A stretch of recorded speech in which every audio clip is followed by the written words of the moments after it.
Hi everyone, welcome to this video. Some of you may know Kyle, I think most of you know Kyle, and watch both of our videos. So this is a fun coming together. He's visiting me right now in Amsterdam. He's traveling through Europe, and we thought of Amsterdam. Yeah, nice. He integrated very well already. Yeah. Into the culture. Lost my identity. And so we thought about it would be fun to just record a video in person and just talk about recovery and all the things that come with it. And I think you don't need any introduction. You think? And but maybe you can give a short introduction. Yeah. Okay. I have a YouTube channel. I talk about recovery, healing, and awakening, meditation. And I've interviewed Matt. We've had a couple of conversations. I think we're a good tag team. So let's see where this goes. Yeah. What do you want to talk about? Yeah. I had the topic in my mind for a while, that the realization that this is going... At a certain point, you see that this is going beyond just trying to get rid of your symptoms. And I think it is not just for people with long COVID or ME/CFS, post-concussion, but it's a broader thing for people having chronic symptoms, that the fixation is so much on, okay, we want to get rid of those symptoms, which is, everybody has it, and it's totally understandable because it's mostly the most painful thing in our lives that we want to get rid of. But if you resonate with the stuff we make, the videos, the things we talk about, I think there comes a point where you see that there were things leading up to this, and there are things underneath it, which this is just asking for you to address. Some things that maybe have been asking or screaming or shouting for longer, but you didn't listen, and now it's manifesting in these kind of symptoms, and this is the opportunity. And I think that's a very important shift in my journey.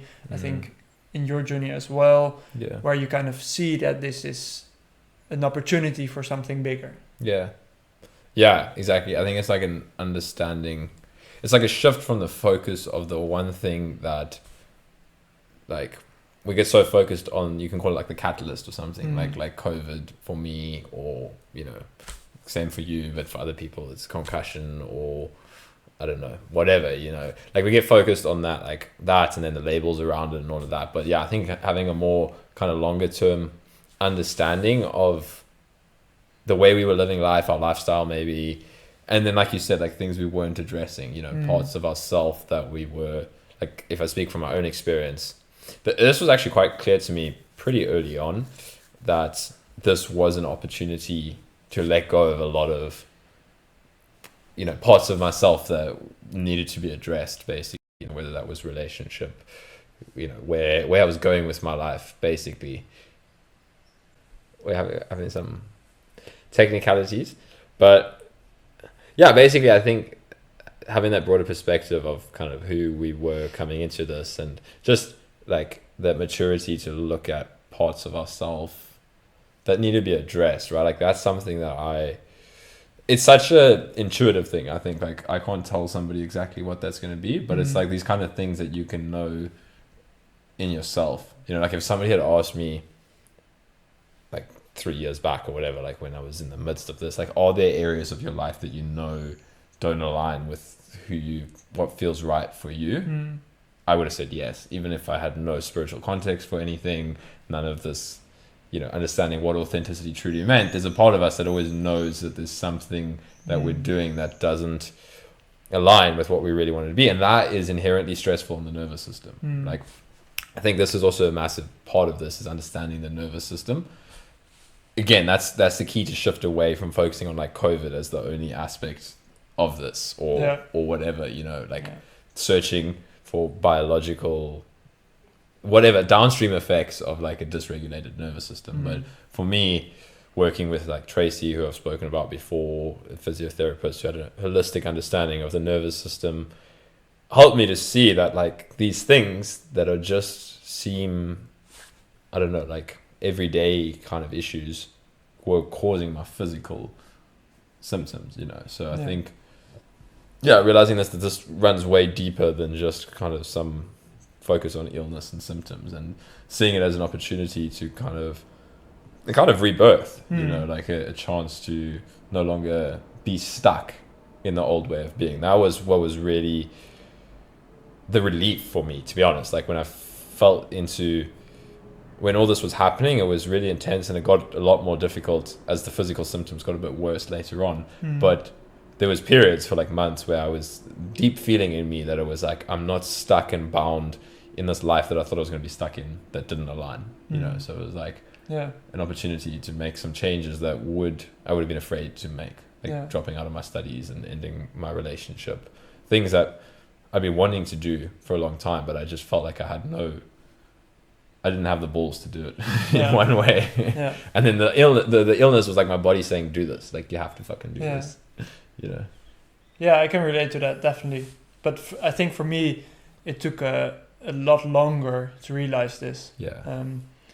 And I think only after a year I could see this. And nice point you touched on there, where like understanding the nervous system and how this works kind of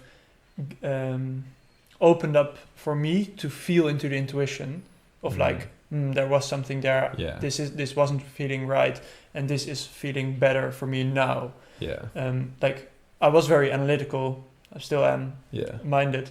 So without that understanding, it would feel like there's nothing to trust or something. I'm not going to trust my intuition because I need to overthink it. Because why would you even be open to your intuition? How is that going to help you heal from this?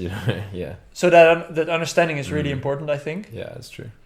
And I mean, for me, it felt like, and I could only see this in hindsight, like maybe after a year of being ill, that in the period like leading up to this, I had these thoughts where I was like, something has to stop me. That's the same. I had the same. I'm a like a train rolling down a mountain or something. Or no brakes can help it. But, and I can't help myself from stopping my, I don't know, inauthentic behaviors and being stuck in habit patterns. And then I just felt like something has to stop me. Yeah, exactly. It's almost like we like attract the illness, like this kind of language might put some people off, but that was exactly how I felt when everything just kind of fell apart with my health. It was like, something like an escape. I didn't have that relief. That came only maybe a year later when that insight dropped.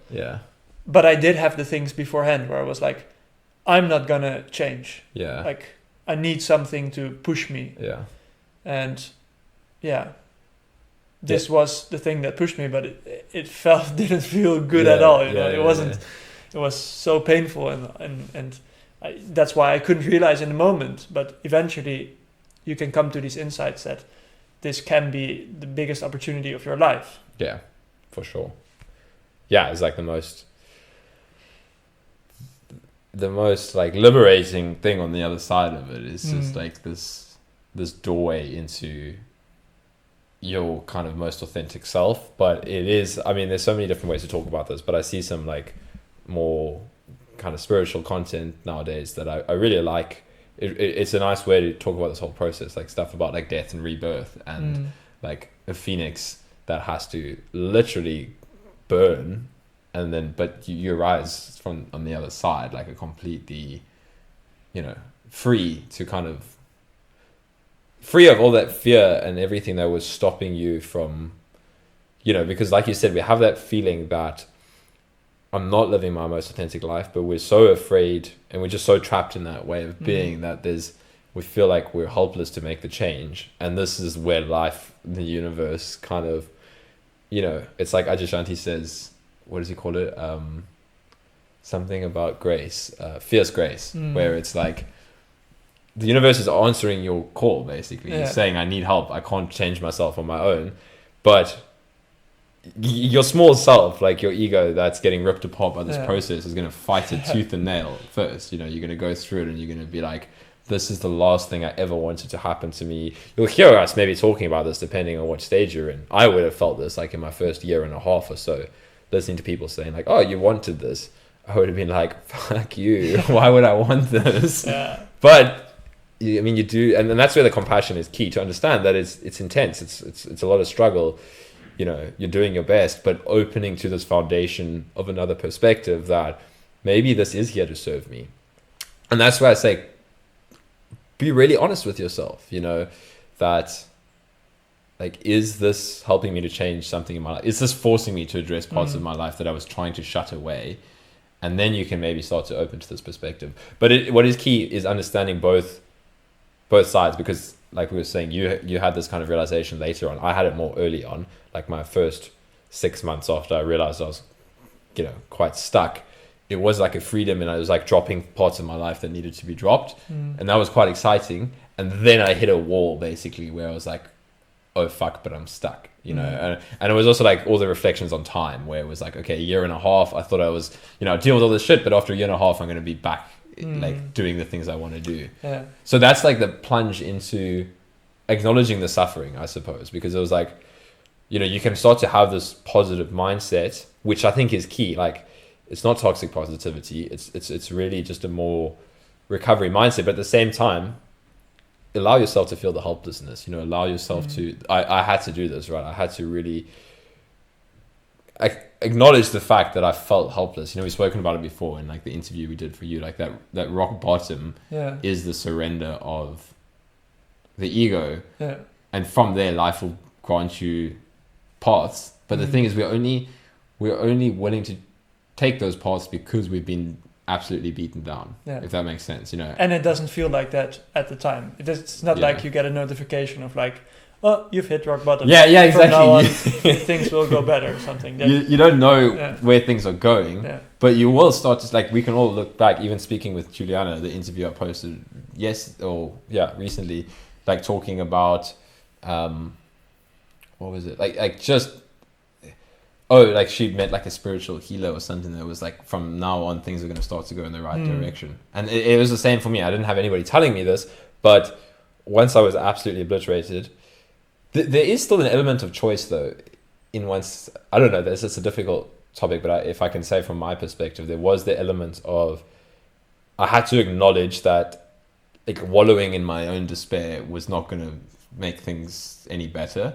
So there was like an acceptance that I now had to take some difficult steps. And I only did that after rock bottom, because I realized how much I didn't want to live this way for the rest of my life. That's kind of what I realized. I was like terrified that for the next 20, 30 years, this was how I was going to live. I was never going to exercise again. I was never going to socialize again. I was never going to meet people. Like, it felt like my life was over. And then,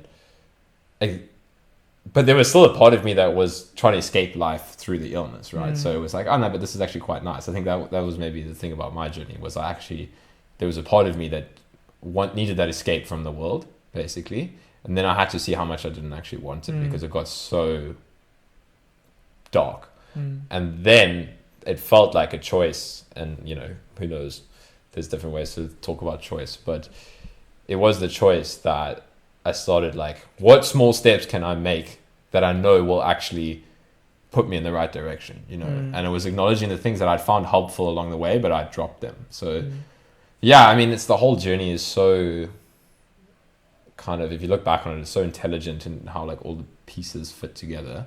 But at the time, it very much does feel like you're making choices, if that makes sense. Yeah, it does. And you can take steps to identify what's holding you back in this moment. That's so key. That's why I felt like I wanted to emphasize the element of choice, because otherwise we can get stuck in, you know, when is life just going to open the door for me? You know, when the doors do open, but you have to be active in acknowledging in yourself what doesn't work and what does work. You know? So it's that like mix between surrender and intention. Always. And an important part for me was to get more in touch with my intuition. Because I was totally blocked off from that. I was only believing my thoughts and constantly trying to overthink everything. So if I was feeling during this recovery journey an intuition of like, I'm probably too much on my phone and doing too much, just stuff that doesn't contribute to my healing and recovery. And then I would overthink it, and I would start saying things like, "Oh yeah, but this is a good thing because I need to relearn those things to be able to handle that stimuli and stuff." And then it's just like, what is my intuition saying? Like, I know this isn't helping. I know it feels not good. And then there's like the middle way again, because sometimes we need to go through that phase where it doesn't feel good. Like when you will start exercising, for example, you will come through phases where it doesn't feel good. You'll get a lot of symptoms. And then that's the opportunity to work with your reaction to the symptoms and kind of learn your nervous system that it's okay again. Yeah. So there's a fine line between that, to find the middle way in sometimes going through those symptoms and teaching yourself that that's okay. Yeah. But listening to your intuition, in this case, for example, being too much on your phone, I also notice that with people I'm working with, that there's a very big tendency to distract yourself on your phone and have like a lot of screen time, which is definitely not good for the nervous system in this case. Like I think it's definitely for phases. Like I think we can reintroduce it again, but I think what stands out for me there is the idea of like, because what you're saying about ignoring our intuition, I think what's key there is the idea of like radical honesty with ourselves. Because if I think about that in myself, it's like a part of us can realize something like our intuition, where it's like, I shouldn't be on my phone so much, it's not helping me. But then we will try to convince ourselves otherwise in the mind, you know. And it's like, I like to think for people maybe like, okay, so how do I get more in touch with my intuition? You know, I would say feel into what feels really like the truth for you and what feels like you're trying to sell yourself a story, you know, because that's kind of how it often goes. That's what we kind of do. And it's okay. Like you'll get it right 50% of the time and you'll get it wrong 50% of the time. And that's just as, like, there is no getting it wrong, really. Getting it wrong is how we kind of learn to shift things, you know. It's like you do this, it doesn't feel good. So next time it's a natural shift in you that you're going to make a slightly different choice, basically. Yeah. But I think that this is what was key for me, was realizing that I could convince myself and I could convince others that, look, I can't do this. It's not good for me. But I was selling myself mind games, right? I was like so living in the thoughts that like, oh yeah, it's better for me to spend hours scrolling on my phone reading medical papers about long COVID. And I was convincing people of this. I was trying to convince myself as well, than to go for like a little bit of a walk outside. You know, it's like a part of, but we have to go through those phases, right? So like we go through those phases to realize it. But then I think, it's just to get more in touch with your intuition is kind of more and more feeling into like, what is true and what is the story you're telling yourself, you know? Like I even realized this quite viscerally or quite strongly the one day I was working with a psychologist talking about, I was really struggling with a relationship that had ended, like a long-term relationship. And I started telling her a story of how I wish I'd never ended the relationship and that like my life would be so much better if I could go back to the way things were. And then as I was saying that, I was realizing like, no, that's a lie. But I had almost convinced myself that, you know, we tell ourselves these stories about the past, that it was like, if only things were like this, then I would be okay. You know, if only this hadn't happened or this had happened. But a part of me deep down knew, I was like, I'm telling this for attention, or I'm telling this to try and get me, get something out of it, which is, it's innocent, it's understandable. But I think that realization in ourselves is so important, like to discern intuition from like mental bullshit, basically. And this, that was a big realization. I was talking to someone, just like, it was a realization in myself, because it's unconscious as well, but it was a realization that like, holy shit, I can tell a story enough that I actually start to believe it. But when I started telling it, I knew it wasn't true. It was just for a certain reason. Like basically how we deceive ourselves, like you can start saying like, I'm doing this for this reason, it's not true, but then 2 months down the line, you actually start to believe it's true. I think that's sort of foundation of a lot of our like bad behaviors or something like that. It's like we've actually convinced ourselves to ignore our intuition or something like that. Yeah, and it's a process to get back in touch with your intuition. and it sometimes feels maybe not right or something for me. Like thinking about it feels not right, and then acting on your intuition feels good. Yeah. For example, like Yes. with like, I think a lot of us they get like very strict ideas about things and boundaries during this whole thing. You know, how much activity can I do? What can I eat for diet? That kind of stuff. And for me lately, I've been kind of easing that and dropping that, and every time I notice like, oh, I just crave this thing to eat or something, and I know it's not healthy or it's not, you know, within the mental boundaries, but then I do it anyway, and it feels good. And sometimes it doesn't feel good, and then the intuition learns from that, from being authentic and pursuing the intuition, and then just noticing, how was that? How did that feel? Yeah. And then just try not to think too much about that afterwards. Like, oh, was it good? What was it not good? That's it. It kind of sorts itself out, I think. Yeah, and I think the key thing that stops us from living that way is fear. Yeah. Fear of the unknown. I think fear is underneath almost all of this. Yeah. Like it's the main thing in this whole Yeah. process. What's driving the illness? And I think, and just realizing that fear will come up when you start to live more from intuition than from your mind, and realizing like that's okay. You know? So like if you say, okay, I'm going to, you know, let go of these like strict boundaries on what I should eat, what I should do exercise wise, what I should do activity wise, see that will bring up fear, right? There's a part of you that's going to be afraid to step into the unknown. It's exactly what it is. You know, it's like we learn to create all these kind of strict ways of being to avoid things out of fear. You know, it was like, I have to prevent a certain outcome, so I'm going to live my life in a very strict way, and it's understandable. But the only way forward is to acknowledge that you will have to deal with some fear. You don't have to go like 100% balls to the wall and like overwhelm yourself, but you do have to dip your foot into the fear, right? So it's like another way, you know, if you struggle with your intuition, I would say, is to ask yourself, like, what do I maybe want to do, but I'm afraid, or like my mind is telling me it's dangerous, so I shouldn't do it, you know? And then, like you said, it actually feels good when we address that, but it might be the thing we're most afraid to do, you know? So it's like, part of me wants to do this, do that, and it can apply to anything, right? It could apply to relationships, it could apply to job, works. Like, again, you have to kind of feel into this for yourself, but a part of you might be like, I really want to address this part. I really want to do something in my life here. You know, maybe it's like changing this, changing that. I don't know what it is. And then what stops you from actually following through with what you know is right is that, but I don't know if this is safe. I don't know if this is going to, you know, help me. Yeah. I feel like it's helpful to have the safety stuff as well, because sometimes our nervous systems are so traumatized that we need to focus on building safety and cutting out like stresses that are making us worse. You know, I feel like I often talk from the perspective of, you need to step into the fear, you need to step into the unknown.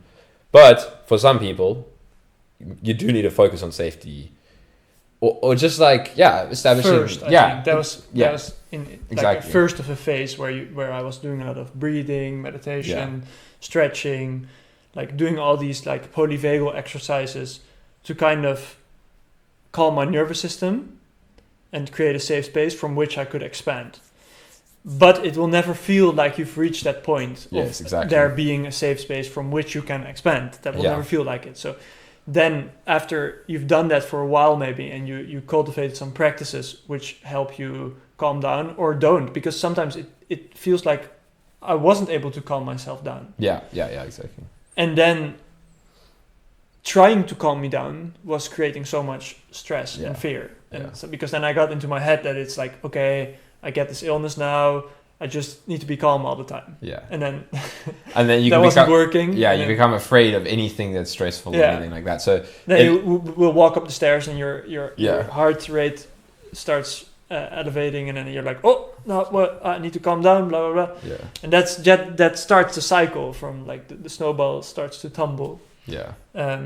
So then what was a key practice for me was like being able to hold the fear in my experience kind of, and it really feels like that. Of course, it's a mental construct because you can't hold anything like an emotion, but you can make it feel like that. Yeah. Where you're experiencing whatever is going on in the senses, and simultaneously, so you also feel the fear, and you can kind of give that like a warm space to just be there, instead of, because the first reaction usually is to kind of push that away. It's like, I can't feel this. This will, when I fully accept this, it will mean that I kind of give into it. Yeah, and you're gonna get stuck there. Yeah. That's like what the mind says so much. It's like, if I really feel into this fear, I'm not coming out of it. You know.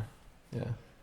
So that's really good practice for me, and yeah, fear is, I think, at the root of a lot of this. Yeah, but I really like that.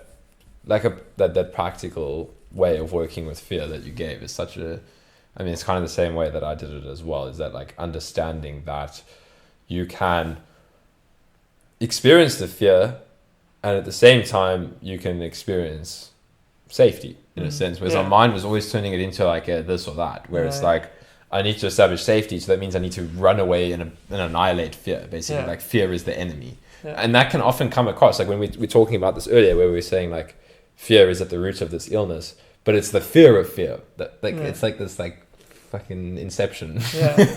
It's like fear is okay if we can hold it, like you said. So like I think that is such a massive click that has to happen at some point, where you're like, even the fear, or I often talk about resistance as well. It's like this whole thing is about resistance to the symptoms, resistance to life, resistance to everything, you know. And once you can actually open the space to be like, and I can feel the fear alongside a space of like calmness or safety, it's so powerful. You know, it's such a shift in, I need to get away from something. You don't need to get away from anything. This is the key, right? This is, you can't get away from anything. You can't. It's like it's already there, and then we're just playing these kind of, I don't even know what, we're running around in our mind like creating all these scenarios just to get away from something. And the fucking insane thing is that when you truly feel that thing, there was nothing behind that door that obliterated you, you know. But it can feel very intense physically. Yeah, and it can get more intense once you feel into it before it calms down. And you can't have an expectation of like, I need to get rid of this. Yeah, you know? You can be doing it like, okay, how much? One more minute, and then it will calm down. That's not gonna work, I think. But even if that's there, like again, it's just this kind of accepting that, letting everything be as it is, because then we get caught in the resistance to that. Then it's like, oh no, now I'm resisting the resistance, and then it's just, you know, it's like, this is why the awakening stuff is such a part of this. It's like removing the manager, the separate self, the controller, that it has to manage the fear. It has to manage the fear of the fear. It has to manage the resistance of the resistance. You know, it's like all of those thoughts are completely innocent, but they become a problem when we turn them into an object that is a problem, you know. So that's why, you know, like meditation and cultivating awareness, just becoming aware of our internal reflections and processes in our mind and in our thoughts is so important, I feel. And it was so important for me. I couldn't have done this without it, because otherwise we are caught up in the thought and we don't even realize it, right? So like the thought coming up saying, oh, okay, I'm resisting my symptoms and this is bad. To be able to see that, you need a little bit of an awareness already, you know, to be able to see that that's a thought. I almost got caught in it, but it's just a thought, you know. So, yeah. Yeah, and especially with the fear thoughts, I have that, where it's like, my intuition is saying, oh, I feel like doing this. And then I have some immediate fear thoughts about it, like, oh, I can't do that. I already did this much or that much. And then just noticing, like, oh, that's just a thought. Yeah. That's such a liberating experience, where it's like... It is, yeah. And then that's been one of the processes for me lately, is like, whenever I notice that playing out, whenever I'm like, oh, I had a full day already, let's not work out, even though I feel like working out. Yeah. Then I'm like, oh, that's just a fear thought, you know? Let's go and everything that's holding me back, every fear thought that's holding me back from living a full normal life, let's try to identify that and kind of break through it. But it could also be that you're not feeling like working out, and then you don't have to have this kind of thing in your head that you need to do it. Yeah, exactly. Something. I think that's such a trap as Yeah. well. Like to realize that it's still okay to take rest when you need rest, Yeah. right? Because then we start to have fear of, oh, I need to be pushing all the time. It's bad to. If I take rest, then I kind of. I'm acknowledging the illness again, or something like that. You know. Yeah. So it's that like gentleness within yourself that, like Matt said, like you want to work. If you really want to do something, then do it, and then maybe the next time you realize today I actually want a rest day, right? But it's realizing that there's no massive, like, you know, if you think about CFS, what the people are always saying, it's like there's this massive thing that they're afraid you're never going to come back from. Yeah. You know, that's what I used to see when people talking about, you know, slowly trying to expand your boundaries. It's like, don't do that. You could end up in the most severe state and never get out of it. Just do something and see, right? Maybe you do push yourself too much, and then next time, you know, then you work on the other stuff we're talking about, safety and all of that. But yeah, to be able to allow yourself that rest when you still need it, but then and feel into it, and then maybe after a couple of days you realize, okay, I've gotten a little bit afraid of pushing myself again, so now I need to go a little bit in the other direction. Yeah. You know? So yeah, it really is like a flowing, pushing, pulling pendulum. And I think eventually I got more like of a hang of when, for example, a kind of fatigue would be like a real deep down fatigue, or like kind of a nervous system, like just temporary fatigue, like they're throwing symptoms at me, like and seeing how I'm gonna react, because that's like that's a good view, I think, to have towards symptoms. Like you're doing something usually outside of your perceived boundaries, and the nervous system will react, but it's just asking you for your opinion. It's like, that's good. Let me know if this is safe, yes or no. Yeah. You know? And then our first reactions are usually like we react with fear and you know, all these things about, oh, what's going to happen. And that's really also a really big shift where you can change that into like, I'm going to show it that my nervous system that it's okay. Yeah. I love that. And you can apply that to everything in life, just like seeing everything as like an opportunity to kind of build resilience, or kind of, you know, it's a test, but it doesn't have to be a test in like a serious sense of like, oh, so many tests, life is testing me all the time, it's so challenging. You don't need to give the right answer. Yeah. Because if you give like there is no wrong answer, but if you give the wrong answer in that moment and you feel you'll maybe do too much, then that's the answer you needed to learn something. You know? It's like, and seeing it like that, I think is such a different shift from like, oh no, symptoms are here, now I've done something wrong. It's like really shifting that perspective. It sounds small, but it's huge to be like, when the symptoms come here, like I like the way you put it, it's like asking for your opinion, or it's like, here is something, now how do you want to react? You know, it's like giving you back that element of empowerment, to be honest, because we become so much of a victim of our symptoms, of our situation,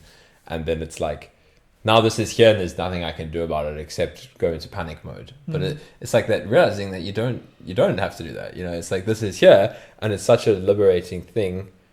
Yeah, and it's not to put all the pressure on you that if you're really struggling that it's your fault, but it's just to realize that even in amidst the struggle, there is the opportunity to be like, this has a role to play. This is serving me in some way. I can grow from this. This can actually heal me. The fact that these symptoms are here, like, this is what had to shift for me. Is every time the symptoms came up, I would journal, I would like meditate, and this was the brain retraining. I was like, the symptoms are here. This is good. Can I respond to this in a different way? And it might feel inauthentic at first, but over time, I actually learned how to generate an actual kind of positive response to like, I want this. I want these symptoms to be here. You know, and people don't like to hear that, but I did this to myself. I was like, I'd sit there and I'd be like, I want these symptoms to be here. I want these symptoms to be here. I want exactly what life is giving me right now, because I know I want this. And then it actually kind of shifts things. Like, you know, I can understand how this can sound to people. They're like, oh, you're just gaslighting yourself or something. But it's not how it felt, to be honest. It was a real kind of rewiring of something, you know, like Yeah, definitely. And I think it happens like per thing in your life. Like for me, in the beginning, I had a lot of like problems with visual, with light and like movement of the eyes and stuff. And then when this clicked, like that it's good to get those symptoms, trigger those symptoms, like I immediately like started pulling off my sunglasses because I was constantly wearing them outside, and I would look as much in the light as possible, and I would drive the car again, and I would like keep on looking like left, right, and make myself a bit dizzy and nauseous, and then like I was really going after it in that way, and then I kind of cleared that quite quickly and got rid of those symptoms. But then you could have symptoms in other areas. Yeah, and you need to clear out those areas. The next challenge will come. You're like leveling up to like. So then it's like maybe social things will trigger you, and then you can tackle that in the same way, and you will find your way because things will go different a bit. Yeah. And then it's maybe exercise and whatever, you know. Yeah. You go back into every area of life and apply the same kind of methods. Yeah. Yeah. Exactly. It's like your capacity increase, like that's I love looking at it again from like the awakening perspective of like the intelligence of each of your challenges, and then you generate a certain capacity, a certain window of tolerance to put it, or like this stress tolerance, and it's like, great, well done, you've done this, now here's the next area of life. And maybe you get tripped up at first, where it's like, oh shit, this social situation that seemed like such a problem, it's the same mechanism, it's the same process, the way you said it. And then you conquer that, and then the next problem, right? And you always have that choice to go into the victim. And again, when I say choice, like it's okay if you make the wrong choice at first, but it's this kind of I like to think of it as like this inner fire within you that's now just not going to go into like pure victim, that is like, okay, whatever life gives me, it might be very challenging, and I might acknowledge the challengingness, I might acknowledge the helplessness. That's all okay. We need to open our heart to all of those aspects of ourselves. But I'm not going to let this break me. You've realized that you are in essence unbreakable because of everything you've been through. And then life will test you, but like, do you realize that now? Like this is what I've realized in myself. Like later on shifts, it would start to feel again like, oh, this is too much. I can't handle this. And it's like, that's just my mind, right? That's just my mind saying that. But at the same time, it doesn't mean like I can't meditate a little bit more to help me process the intensity of what's coming up. Maybe I just take an off day because it's like, wow, there's a lot moving through right now, but that's not a problem. It's like the end of this endless resistance to what's happening. It's like, so it always comes back to resistance in like subtler and subtler forms, I think. Yeah.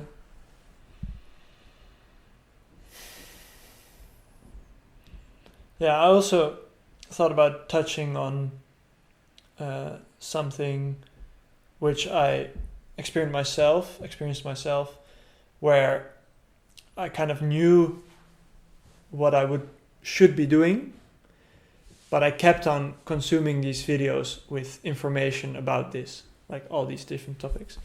And like the goal of my videos, and I think Carl's videos as well, is to make you do the work.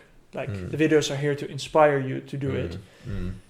And making that step from like consuming the videos to like putting it into practice, that's something I got stuck for a while, and I think more people are, which is maybe good to point out for you, that if you're feeling like this right now, if you're feeling like, I think I have an idea of what to do, and I think I've watched enough kind of different takes on this to kind of piece something together for me, then follow that intuition, like we talked about, like go put your head down and do the things we talk about, instead of like following the mind where it's like, oh, maybe the next video will give me like the best answer of how to tackle this. Like you'll have to find out yourself some way. You will have to find your own way. And it's fine to watch those videos. But you can feel like it's coming from a different place. Like it's coming from a place where you're kind of thinking that it will give you this one thing, which will make you recover. But even, I think that's an excellent point. It's like such a key stage of it. But even, I remember this in myself. It's a good rewiring process, even of your subconscious, where at least, if you're going to choose to distract yourself with something, it's a much better choice than like doom scrolling on Reddit or something. Definitely. So, and that does have a cumulative effect over time, where it's subconsciously even reprogramming you. Like if you, I would remember this on certain days. This is where things started to shift. I was still having a big crash, and a part of me was saying, okay, in a crash, I know I need to not avoid the symptoms. I need to feel into this. But to be honest, like, it's okay if you distract yourself sometimes, you know, like, because you are going to distract yourself sometimes. Like, that's what's so key, is like giving up this idea of perfection, where I always had this idea of perfection, that I need to be perfect when I'm having a crash to get out of it on the other side. But actually, some days I would distract myself. But yeah, so then cool, distract yourself with something that's not going to worsen your negative spiral, maybe. You know, like, even maybe watching a video still gives you symptoms, but at least it's kind of fueling the right stuff. You know? So yeah, like, and just be honest with yourself afterwards. Yeah. Like, how was it? Like, how did it feel distracting myself? And you don't have to put another layer of blame onto that. Yeah. But just be honest, because most of the times it doesn't feel right, and we know it beforehand. Yeah. And we still do it, but there's so much like going on in the mind around that to kind of convince you of doing it, and avoidance of the feelings and stuff. And just being honest with yourself can help a lot, I think, by just trying to feel everything that comes up. Like, being honest, but at the same time, like, being gentle with yourself. Like, especially if you're going through crashes, like, understand that you're not going to make the perfect choices when you're in a crash. Like, your nervous system is so stressed out, you're so stressed out, that you can be honest with yourself. Okay, I'm doing this, I'm distracting, and it's key to see that in the long run. But I feel like specifically in the most intense periods, just give yourself that like nurturing and gentleness that you need. Like, okay, shit, I'm not perfect. I'm just this, you know, it's getting in touch with your inner child or something. Maybe if you struggle to be gentle with yourself, it's like, just imagine this was like your little kid or something going through this, like completely overwhelmed, no idea how to navigate out of this incredibly intense state. And then you can just really open your heart to yourself and say, like, I'm not perfect. I'm not going to get this right 100% of the time. This is a very challenging state. I'm going to navigate it.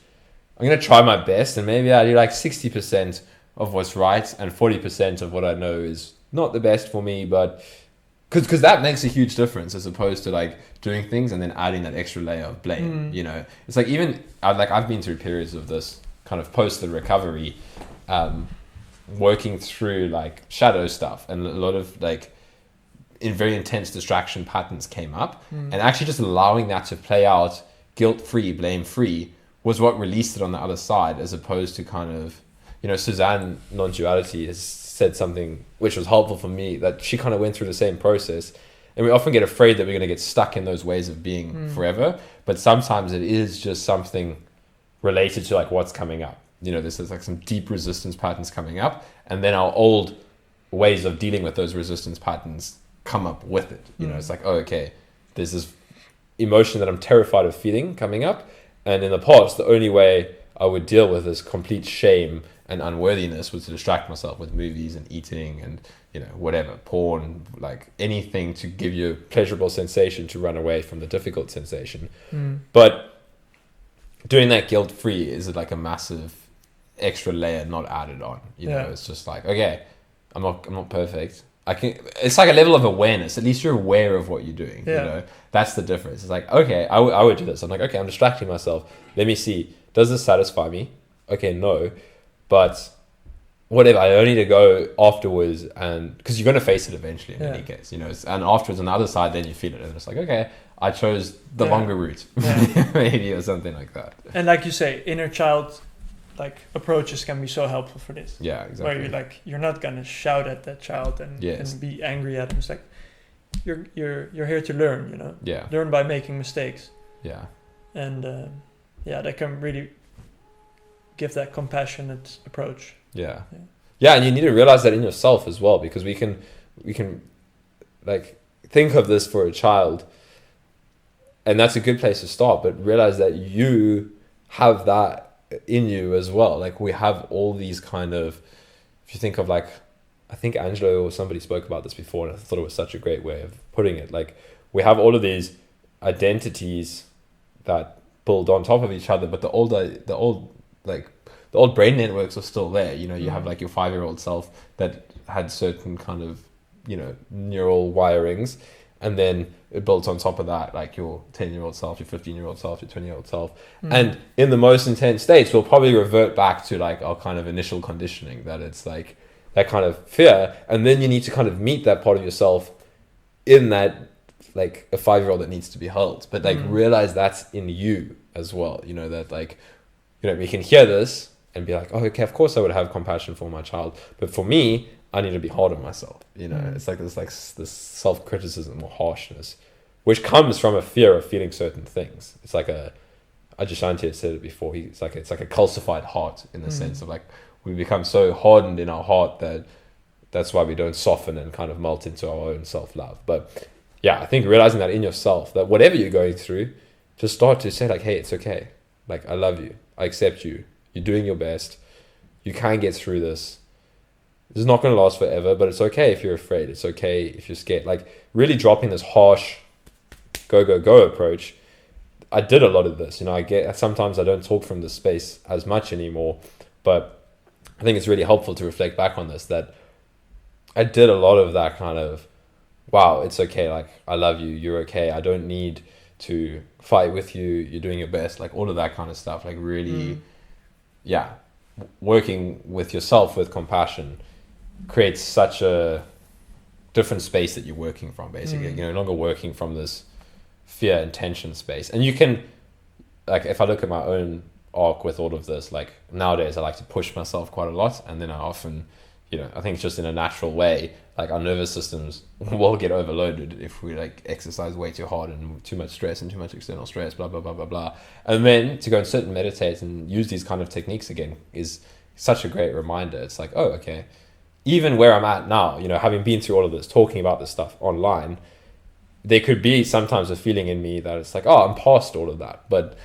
to return to the basics, I find is always so helpful. It's like, right, if I'm feeling a little bit overwhelmed now, maybe I'm a bit sick or something, that to just remind myself, hey, let me go back to some self-love, and it's okay. I'm not going to get this right. I'm not perfect.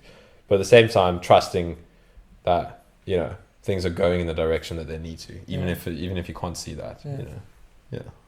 Yeah, and I think this ties back perfectly into what we started about, like that this is beyond just getting rid of the symptoms. Yeah. The things you learn here, the shifts you make are here for life. And in every situation, you can apply them.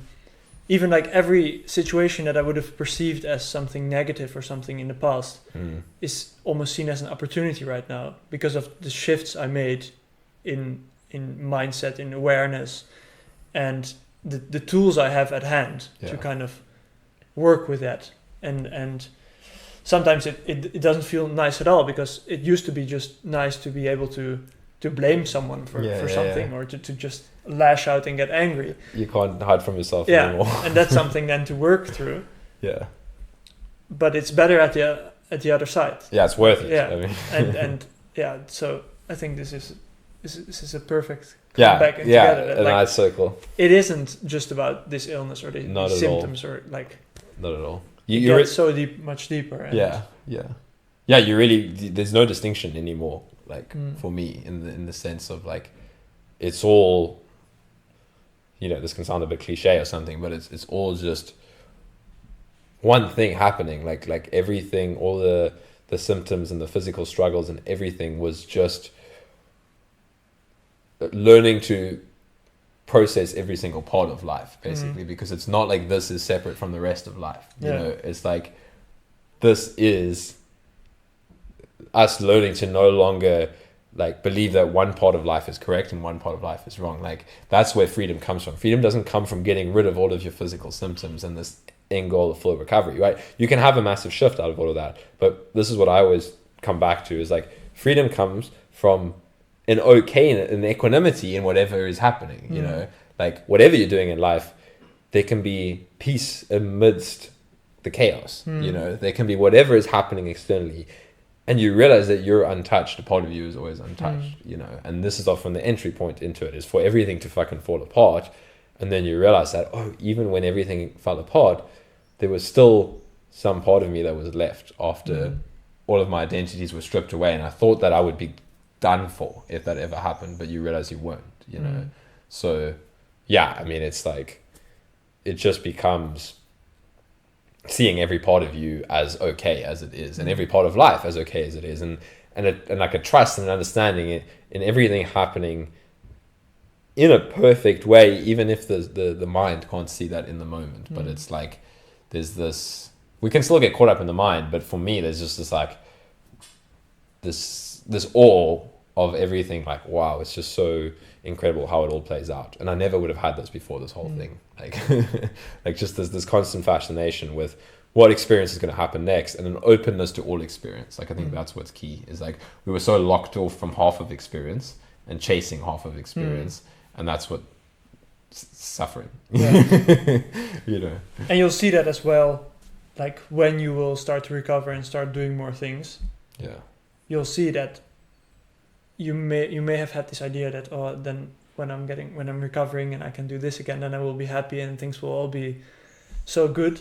And then you'll see how that is so unfulfilling still. Yes. And then you'll see like that you still this is bigger than that or something. Yeah, exactly. That there's still aspects that you were trying to run away from. Yeah. You know? And everything can become intensely enjoyable, but yeah, you can't imagine like the perfect scenario where you don't have to experience something. Like if life brings you something to experience, you have to experience it. And then when we start imagining like, oh, but I thought things were going to be great in this state and they're not. For me, a helpful question was always, and I sometimes still refer back to this, was like, is there something in my experience that I'm not allowing myself to feel currently? Yeah. Is it something that I'm telling myself I shouldn't be feeling? Because that's the only reason we suffer, you know. When we realize everything that we're feeling right now is absolutely okay, then there's nothing to fight with. But we have to keep on seeing where we're fighting. You know? Yeah, that's a really good one. Yeah. So there we go. Yeah. Think about that one for a while. Good luck. Let it marinate. Yeah. I think that was good though. Yeah. All right. All the best, everyone. Yeah. Good luck, and all the strength to you. Yeah. You got this. You got this. Yeah. It will play out in ways you can't even imagine. Like that's the crazy thing. You have no idea where this is going, but like all of your life. Yeah. Like getting this You've illness. never known. The mind always thinks it knows, but it's never actually known. So don't believe in the story of that you'll be stuck forever. Yeah. Yeah. Just stay open to whatever comes. It never plays out the way your worst case thinking is imagining. Yeah. Except when we become so addicted to that thinking. Yeah. I mean, even that, like, I don't want to give anybody any fear, because even if you're so afraid, then the fear of like, oh, I'm so addicted to my thinking that I'm never going to get out of it. But like, yeah, all of my worst case scenarios where I was like, I'm stuck like this forever. I wasn't. I'm here now. You know, it just didn't play out the way my mind was telling me. So it's not, you're not the exception. You're not the one person that is stuck like that forever. And some people don't like it when I say everybody can recover no matter what, but I'll always want to not give anybody that belief and that fear that they're the one person that can't recover, because I truly don't believe that at all. Yeah. Nice. All right. Goodbye. Goodbye.